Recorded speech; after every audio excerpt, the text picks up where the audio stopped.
আমরা ইকুয়েশন পড়তেছিলাম। তো আজকে আমরা শিখব মেথড অফ এলিমিনেশন। তো আমি ইকুয়েশন নিয়ে শুরুতে বেসিক কিছু কথাবার্তা আপনাদেরকে একটু শেয়ার করি। যেমন আমরা যদি কোনো একটা ইকুয়েশনকে একই সংখ্যা দিয়ে বাম পাশে এবং ডান পাশে গুণ করি, তাহলে ওই ইকুয়েশনের কোনো মান চেঞ্জ হয় না। যেমন ধরা যাক আমরা লিখলাম হচ্ছে 5x প্লাস 6y ইকুয়াল 7। এখন এই ইকুয়েশনকে আমি যদি ধরা যাক 2 দিয়ে গুণ করি, তো টু দিয়ে যদি আমি উভয় পাশে গুণ করি, তাহলে ইকুয়েশনটা কত হয়ে যাবে? ইকুয়েশনটা হয়ে যাবে 5 ইন্টু 10, তার মানে 10x প্লাস 6 ইন্টু 2, তার মানে 12y ইকুয়াল 7 ইন্টু 2 মানে 14। আচ্ছা, এবারে এই যে ইকুয়েশনটা আমরা পাইলাম, এটাকে আমরা যদি আবার 2 দিয়ে ভাগ দিই, অর্থাৎ আমরা যদি ভাগ 2 করি, তাহলে দেখা যাচ্ছে আমরা আবার এই পূর্বের ইকুয়েশনে ফেরত আসতে পারবো।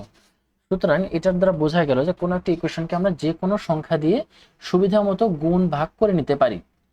তো এই পদ্ধতিটাকে ব্যবহার করে মূলত আমরা মেথড অফ এলিমিনেশন করি, অর্থাৎ একটা একটা করে ভেরিয়েবলকে আমরা এলিমিনেট করতে থাকি। তো এখানে আমি যে ডান পাশে এ একটা লিখে রাখছি এবং বি একটা লিখে রাখছি, তো আমরা এতে একটু দেখি যে মেথড অফ এলিমিনেশনটা আসলে কিরকম জিনিস। যে এখানে দুটো ইকুয়েশন দেওয়া আছে, একটা হচ্ছে 3x মাইনাস 2y ইকুয়াল 7, এটা উপরের ইকুয়েশন, এবং ঠিক তার নিচে আছে 4x মাইনাস 2y ইকুয়াল 10। এখন একটা x একটা y, তো আমরা চাচ্ছি এখান থেকে yটা রিমুভ করতে বা y কে এলিমিনেট করতে, যাতে করে আমরা x এর ভ্যালুটা বের করতে পারি। তো এই জন্য এখানে যেটা করা আছে যে -2y, এবং পরের ইকুয়েশনেও -2y আছে, অর্থাৎ দুটাতেই সেম y এর মানটা, অর্থাৎ y এর কোএফিসিয়েন্ট যেটা, y এর সহগ যেটা, সেটার ভ্যালু সেম, এবং দুটাতেই নেগেটিভ চিহ্ন। যার ফলে আমি যদি এখন একটা থেকে আরেকটা বিয়োগ করে দেই, তাহলে কি হবে? এই -2y থেকে এই -2y কে যদি আমি বিয়োগ করতে চাই, তাহলে এটা 0 হয়ে যাবে, তখন শুধু x এর ভ্যালুটা থাকবে। তো এই জন্য আমরা বিয়োগ করছি, আর বিয়োগের ক্ষেত্রে চিহ্ন যেহেতু পরিবর্তন হয়, তাই উপরের ইকুয়েশন থেকে নিচের ইকুয়েশনটা বিয়োগ করে দিয়েছি, যাতে করে মাইনাস মাঝখানে হয়েছে প্লাস এবং ডান পাশে হয়েছে মাইনাস। সব মিলে আনসার হয়েছে -x ইকুয়াল -3, এবং ফাইনাল আনসার হচ্ছে x ইকুয়াল 3। আচ্ছা, এটার ক্ষেত্রে দুইটা y এর চিহ্ন একই রকম ছিল, এই জন্য আমরা এটাকে কি করছি? বিয়োগ করছি। ঠিক বি নাম্বার পদ্ধতি যেটা, এখানে দেখেন, এখানে +4y এবং পরেরটাতে আছে -4y। সুতরাং এখানে আমি যদি y কে বিয়োগ করতে চাই, তো এখানে আমি চাইলেই এই দুটাকে যোগ করে দিলেই মূলত yটা 0 হয়ে যায়, যার ফলে শুধুমাত্র x এর ভ্যালু থাকে। এই জন্য আমি 5x আর 3x এই দুটোকে যোগ করছি, যার ফলে আনসার আসছে 8x ইকুয়াল 22 থেকে -6 যদি আমি যোগ করি, অর্থাৎ 22 থেকে 6 বিয়োগ করলে 16 হয়, এবং x এর ভ্যালু হয় 2। তো এই পদ্ধতিতে আমরা অনায়াসে x এর ভ্যালু বের করতে পারলাম। এখন এখানে তো y এর ভ্যালু দুটাতে সেম আছে, যার ফলে আমাদের কোনো একটা মান চেঞ্জ করতে হইল না। তো যদি এরকম থাকে যে একটা ইকুয়েশন আছে, ধরা যাক এই ইকুয়েশনটাকেই একটা আছে এরকম, আমরা লিখে নিচ্ছি যে 5x প্লাস 6y, ঠিক আছে। এখন আমি চাচ্ছি এখানে আরেকটা ইকুয়েশন লিখবো এরকম যে 3x প্লাস ধরা যাক 3y ইকুয়াল 9 দিলাম একটা। এখন আমি কি করব? এই 6y আর 3y এই দুটাকে সমান করার চেষ্টা করব, যাতে করে আমি y থেকে y বিয়োগ করতে পারি। এখন সমান করতে গেলে কি করতে হবে? এখানে যেহেতু 3y আছে, এখানে আছে 6y, অতএব আমরা চাইলে প্রথম ইকুয়েশনকে 2 দিয়ে ভাগ করে দিতে পারি, যাতে করে আমরা y এর ভ্যালুটা পেতে পারি, অথবা চাইলে পরবর্তী ইকুয়েশনকে আমরা চাইলে 2 দিয়ে গুণ করে দিতে পারি। আচ্ছা, যদি আমরা গুণ করে দেই, তাহলে এটার ভ্যালু কত হয়ে যাবে? এটার ভ্যালু হয়ে যাবে 6x প্লাস 6y ইকুয়াল 18, যার ফলে আমাদের এটা আগের ইকুয়েশনের সাথে মিলে যাচ্ছে। তো এটাই আমরা উদ্দেশ্য হলো। অথবা আমরা এই ইকুয়েশনটাকে এখন যদি বাদ দিয়ে দিই, তাহলে দেখেন আমরা এখান থেকে এখন অনায়াসে এটা বিয়োগ করে ফেলতে পারি। এই যে 6y থেকে এখন 6y যদি বিয়োগ করি, মাঝখানে মাইনাস চিহ্ন হবে, এখানে একটা মাইনাস চিহ্ন হবে, এখানে একটা মাইনাস চিহ্ন হবে, ফলে -x ইকুয়াল হবে 18 থেকে 7 বাদ দিলে হয় -11, বাই x এর মান বের হলো 11। তো এই পদ্ধতিতে সহজেই আমরা কোনো একটা দুইটা ইকুয়েশন থেকে আমরা একটা একটা করে ভেরিয়েবলকে এলিমিনেট করতে পারি বা বাদ দিতে পারি। তো চলুন আমরা এই পদ্ধতি ব্যবহার করেই এই যে আমাদের যে এক্সাম্পল, এই মেথড অফ এলিমিনেশনের আমরা এই ম্যাথটা সলভ করার চেষ্টা করব। তো আমি এখানে লিখে রাখছি যে এখানে হচ্ছে তিনটা ইকুয়েশন দেওয়া আছে, যার প্রথমটা হচ্ছে 1 নম্বর ইকুয়েশন, 2 নম্বর ইকুয়েশন, 3 নম্বর ইকুয়েশন। তো এখন এখানে দেখার বিষয় যে প্রথমটাতে শুধুমাত্র প্লাস জেড আছে অর্থাৎ 1, পরেরটাতে আছে +2, তারপরটাতে আছে -4। তো আমরা কোনটা থেকে কোনটা বিয়োগ করব? তো আমরা এখান থেকে যেটা করব যে আমরা দুইটা দুইটা করে নিয়ে, যে কোনো দুইটা দুইটা করে নিয়ে আমরা শুধুমাত্র একটা করে ভেরিয়েবল বাদ দেব। যেহেতু প্রথমে তিনটা ভেরিয়েবল আছে, সুতরাং আমি এমন ভাবে দুইটা ইকুয়েশন নিব যাতে করে আমি একটা ভেরিয়েবল বাদ দিতে পারি। অর্থাৎ আমরা প্রথমে জেড কে বাদ দেওয়ার চেষ্টা করব। তো আমরা যদি জেড কে বাদ দেওয়ার জন্য কি করি যে প্রথম ইকুয়েশনকে আমরা দ্বিতীয় ইকুয়েশনের সাথে মিলানোর চেষ্টা করব। দ্বিতীয় ইকুয়েশনে কত আছে? 2z আছে। তো প্রথম ইকুয়েশনে আছে শুধু একটা জেড। আচ্ছা, এই কারণে প্রথম ইকুয়েশনে যেহেতু একটা জেড আছে, তাহলে প্রথম ইকুয়েশনকে আমরা চাইলে 2 দিয়ে গুণ করতে পারি। অর্থাৎ 1 নাম্বার ইকুয়েশনকে আমরা 2 দিয়ে গুণ করে দিতে পারি। গুণ করে দিলে সেটা কত বের হবে? হবে 8x - 6y এবং +2z = 2। আচ্ছা, এখন তো 2z হয়ে গেছে। এবারে তাহলে আমরা 2 নাম্বার ইকুয়েশনের সাথে অনায়াসেই যোগ বিয়োগ করে ফেলতে পারি। তো 2 নাম্বার ইকুয়েশন যেহেতু কোনো চেঞ্জ হচ্ছে না, এই কারণে আমরা এটাকে যা আছে ওভাবে লিখব, 2x - y এবং +2z = 6। আচ্ছা, তাহলে যেহেতু দুইটা ইকুয়েশনের চিহ্ন একই, 2z 2z, অতএব আমরা কি করব? একটা থেকে আরেকটা বিয়োগ করে দেব। তাহলে বিয়োগ করতে গেলে চিহ্ন পরিবর্তন হয়, অতএব এর আগে মাইনাস দিতে হবে। এই মাইনাসটা হবে প্লাস এবং এই প্লাসটা হয়ে যাবে মাইনাস, আর এই প্লাসটা হয়ে যাবে মাইনাস। তাহলে এখন বিয়োগ করলে 8 থেকে 2 বিয়োগ করলে হয় কত? 6x, আর এখানে -6y এর সাথে +y, তার মানে মাইনাসটা বড়, -5y, আর 2z থেকে 2z বিয়োগ হয়ে যায়, তার মানে কিছু থাকে না, ইকুয়াল আমরা এখানে লিখতে পারি 2 থেকে -6 বিয়োগ করলে হয় -4। সুতরাং আমরা এখানে দুই ভেরিয়েবল সম্বলিত একটা ইকুয়েশন পাইলাম। আমরা এই ইকুয়েশনকে একটা নাম্বার দিয়ে দিচ্ছি, বা এটাকে আমরা একটু সাইডে রেখে দেব। তো আমি এই জন্য আমি এটাকে নাম্বার দিয়ে দিচ্ছি যে এটা হচ্ছে 4 নাম্বার ইকুয়েশন। আমাদের যেহেতু 3 নাম্বার ইকুয়েশন পর্যন্ত আছে, তো আমরা এটাকে লিখে ফেললাম। এবারে একইভাবে আরেকবার আমরা যেটা করব যে এই যে 2 নাম্বার ইকুয়েশন আছে 2z এবং 3 নাম্বার ইকুয়েশন আছে 4z। সুতরাং আমি 2 নাম্বার ইকুয়েশনকে যদি আমি 2 দিয়ে গুণ করি তাহলে 4z এর সাথে মিলে যাবে।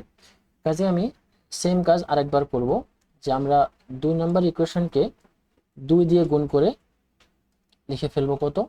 তাহলে হবে 4x - 2y + 4z = 6 × 2 মানে 12।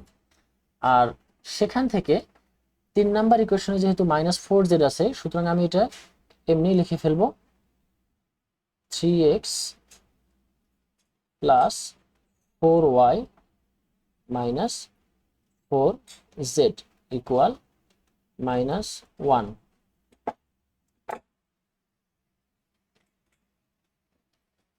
আচ্ছা, তাহলে এখানে এখন আমরা যদি যেহেতু দুইটাতে আলাদা আলাদা চিহ্ন আছে, একটা আছে প্লাস আছে, একটাতে মাইনাস আছে, সুতরাং এই দুটোকে আমরা চাইলে যোগ করে ফেলতে পারি যাতে করে এটার মানটা 0 হয়ে যায়। তাহলে এখন আমি যদি যোগ করি তাহলে এখানে 4 আর 3 কত হয়? 7x, এখানে +4 - 2, তার মানে +2y, আর এটা তো 0, অতএব ইকুয়াল 12 থেকে -1 বিয়োগ করলে 11। তো এইখানে আরেকটা দুইটা ভেরিয়েবল সম্বলিত আরেকটা ইকুয়েশন পাইলাম, এটাকে আমি লিখে ফেলতেছি। এটা হচ্ছে 5 নাম্বার ইকুয়েশন। এখন দেখা যাচ্ছে একটা হচ্ছে 7x - 5y = -4, এটা একটা ইকুয়েশন। একটা হচ্ছে 7x + 2y = 11, এটা আরেকটা ইকুয়েশন। তো আমাদের ভেরিয়েবল অলরেডি একটা করে কমে আসছে। এখন আমাদের এখানে শুধুমাত্র আর একবার যদি আমরা এই দুটাকে যোগ বিয়োগ করে ফেলতে পারি, তাহলে আমাদের হয়ে যাবে। আমি এই জন্য আরেকবার লিখে ফেলতেছি যে 4 নাম্বার ইকুয়েশনে আছে 6x - 5y। আমি একটু আলাদা করে লিখে ফেলতেছি এটা, যে 6x - 5y ইকুয়াল -4। আর 5 নাম্বার ইকুয়েশনে আছে 7x + 2y ইকুয়াল 11। এটা হচ্ছে 4 নাম্বার ইকুয়েশন, এটা হচ্ছে 5 নাম্বার ইকুয়েশন। এখন দেখি আমরা যদি এবার y কে বাদ দেওয়ার চেষ্টা করি, তাহলে কি করতে হবে? এটাতে মাইনাস আছে, এটাতে প্লাস আছে, সুতরাং আমরা যদি শুধুমাত্র একটা সংখ্যা দিয়ে গুণ করে ফেলতে পারি, এই y কে মেলানোর জন্য আমরা 4 নাম্বার ইকুয়েশনকে যদি আমরা কত দিয়ে, পরের সংখ্যা যেটা আছে অর্থাৎ 2y দিয়ে যদি আমরা গুণ করি, 2y না 2 দিয়ে যদি গুণ করি, তাহলে আমরা লিখে ফেলি যে 4 নাম্বার ইকুয়েশনের সাথে আমরা যদি 2 দিয়ে গুণ করি, তাহলে আমরা পেয়ে যাব 6 × 2, তার মানে 12x - 5 × 2, তার মানে 10y ইকুয়াল -4 × 2, তার মানে -8। আচ্ছা, আর 5 নাম্বার ইকুয়েশনকে যদি আমরা 5 দিয়ে গুণ করি, কারণ 4 নাম্বার ইকুয়েশনে 5 আছে, অর্থাৎ 2কে 5 দিয়ে গুণ করলে 10 হবে। তাহলে আমরা 5 নাম্বার ইকুয়েশনকে 5 দিয়ে গুণ করব, গুণ করে সেটা রেজাল্ট এখানে লিখে ফেলবো। তাহলে 5 সাথে 35x প্লাস 5 দুগুণে 10y ইকুয়াল, আর এখানে 5 11 55। আচ্ছা, যেহেতু একটা মাইনাস একটা প্লাস, সুতরাং এইটাকে আমরা কি করব? এটাকে আমরা যোগ করে ফেলবো। যোগ করে ফেললেই এই y টার্মটা 0 হয়ে যাবে। আর এখানে দেখেন 35 আর 12 আমরা যদি যোগ করি, তাহলে হয় কত? 47x, আর এটা তো 0 ইকুয়াল, এপাশে 55 থেকে 8 বাদ দিলে হয় 47। তার মানে আমরা পেয়ে গেলাম একটা রেজাল্ট, x ইকুয়াল 47/47 মানে কত? 1। তাহলে আমরা একটা রেজাল্ট পেয়ে গেলাম। ঠিক আছে, এখন যেহেতু x এর ভ্যালু পেয়ে গেছি, তার মানে আমরা এখন চাইলে এই x এর ভ্যালু এমন একটা ইকুয়েশনে বসায় দিব যেখানে y আছে। তাহলে y আছে এরকম কোন একটা ইকুয়েশন কত? সেটা হচ্ছে 4 অথবা 5, যে কোনো একটা ইকুয়েশন আমরা যদি বসায় দিই। তো আমরা ধরলাম এটা হচ্ছে আমরা বসায় দিব 4 নাম্বার ইকুয়েশনে। তো আমরা লিখে ফেলি যে ফ্রম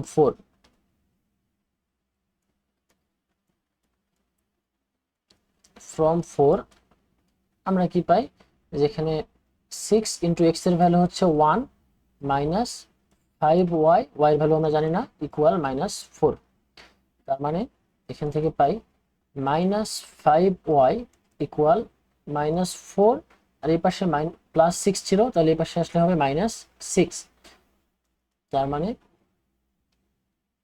মাইনাস, শুধুমাত্র যদি এখানে y থাকে আমরা মাইনাস দিয়ে ভাগ করে দিব। আচ্ছা, পুরোটা লিখে ফেলি, -5y ইকুয়াল -10। আচ্ছা, তার মানে শুধুমাত্র y এর ভ্যালু কত থাকে? y ইকুয়াল, আচ্ছা পাশে মাইনাস ছিল, -5y ইকুয়াল -10, তার মানে y এর ভ্যালু -10 বাই কত? -5 ইকুয়াল 2।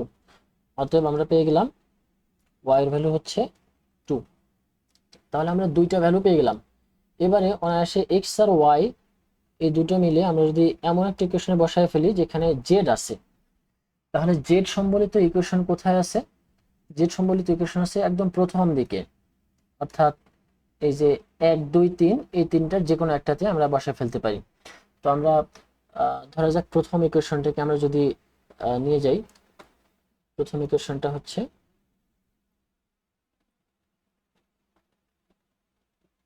এইটা। তো আমরা এটাকে নিয়ে আসতেছি,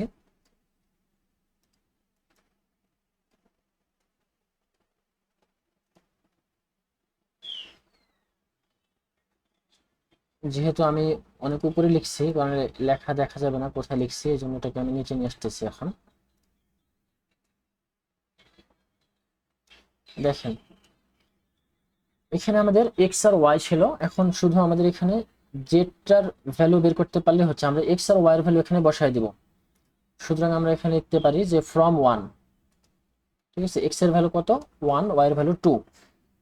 অতএব আমরা এখানে যদি আমরা 1 থেকে আমরা পাই যে 4 ইন্টু এক্স এর ভ্যালু হচ্ছে 1 মাইনাস 3 ইন্টু ওয়াই এর ভ্যালু হচ্ছে 2 প্লাস জেড এর ভ্যালু জানি না, এটা ইকুয়াল হচ্ছে 1। তার মানে শুধু জেড ইকুয়াল এপাশে 1, এপাশে +4 ছিল, সেটা তাহলে -4 হবে, মাইনাস 3 ইন্টু 2 মানে 6, তার মানে এটি ডান পাশে আসলে কি হয়ে যাবে +6। তাহলে জেড এর ভ্যালু কত হয়, জেড ইকুয়াল হয় 1 - 4 তার মানে -3 প্লাস 6 তার মানে 6 - 3 তার মানে জেড ইকুয়াল 3। সুতরাং আমরা জেড এর ভ্যালু পেয়ে গেলাম যে জেড ইকুয়াল 3। সুতরাং আমাদের এই হচ্ছে তিনটা সলিউশন। তাহলে আমরা একটু শুরু থেকে রিক্যাপ করি যে কিভাবে ম্যাথটা সলিউশন করলাম। আমরা বলছি যে এক একটা করে ভেরিয়েবলকে আমরা কি বলে এলিমিনেট করব। তো এইখানে আমাদের 1 নাম্বার ইকুয়েশনটা ছিল, তো 1 2 3 নাম্বার ইকুয়েশন। তো আমরা 1 নাম্বার ইকুয়েশনকে যদি 2 দিয়ে গুণ করি, তো গুণ করে আমরা সেখানে 2 নাম্বার ইকুয়েশনের জেড এর সাথে মেলানোর চেষ্টা করছি। তো এই হিসাবে আমাদের 1 নাম্বার ইকুয়েশন আর 2 নাম্বার ইকুয়েশনকে আমরা ক্যালকুলেশন করে জেড বাদ দিয়ে 2 ভেরিয়েবল সম্বলিত একটা ইকুয়েশন পাইছি, যেটাকে আমরা নাম দিছি 4 নাম্বার ইকুয়েশন। একইভাবে আবার 2 নাম্বার ইকুয়েশন আছে 2z, 3 নাম্বার ইকুয়েশন আছে 4z। তো আমরা এই জন্য 2 নাম্বার ইকুয়েশনকে যদি 2 দিয়ে গুণ করি তাহলে 4z এর সাথে মিলে যায়। তো এই কারণে আমরা 2 নাম্বার ইকুয়েশনকে 2 দিয়ে গুণ করছি, দেন এখানে 3 নাম্বার ইকুয়েশনের সাথে যোগ করছি। যোগ করে এখানে আমরা z বাদ দিয়ে আবার 2 ভেরিয়েবল ওয়ালা একটা ইকুয়েশন পাইছি, যেটাকে নাম দিছি 5। এখন 4 নাম্বার আর 5 নাম্বার ইকুয়েশনকে আমরা আলাদা করে লিখে ফেলছি, এখানে শুধুমাত্র 2টা ভেরিয়েবল থাকে। এখন এই 2টা ভেরিয়েবল থেকে আমরা যদি এখন y কে বিয়োগ করতে চাই, অর্থাৎ y কে এলিমিনেট করতে চাই, তাহলে কি করতে হবে, একইভাবে y এর যে কোএফিসিয়েন্ট বা সহগ, এই সহগগুলোকে একই নাম্বার করতে হবে, একই সংখ্যা মিলাতে হবে। এজন্য 4 নাম্বার ইকুয়েশনকে আমরা 2 দিয়ে এবং 5 নাম্বার ইকুয়েশনকে 5 দিয়ে আমরা গুণ করছি, যাতে করে দুটাতেই 10 মিলে যায়। তো দুটাতেই 10y মিলে গেছে। এরপরে এখান থেকে আমরা x এর ভ্যালুটা বের হয়ে যায়। জাস্ট এখন x এর ভ্যালু যদি আমরা এই 4 নাম্বার ইকুয়েশনে অথবা 5 নাম্বার ইকুয়েশনে বসাই দিই, তাহলে y এর ভ্যালু পাইলাম। আর একইভাবে x আর y দুটার ভ্যালু যদি আমরা 3টা ভেরিয়েবল ওয়ালা যে সমস্ত ইকুয়েশন, যেমন 1 নাম্বার ইকুয়েশন আমরা বসাই দিলে এখান থেকে আমরা z এর ভ্যালু পাই। তো এভাবেই মূলত আমাদের মেথড অফ এলিমিনেশন করা হয়, যেখানে আমাদের এক একটা করে ভেরিয়েবলকে আস্তে আস্তে এলিমিনেট করে ফাইনালি আমরা একটা ভেরিয়েবলে মান বের করি। তো ধন্যবাদ সবাইকে, পরবর্তী ক্লাসে দেখার আমন্ত্রণ জানিয়ে আজকের ক্লাস এখানে শেষ করতেছি। আসসালামু আলাইকুম।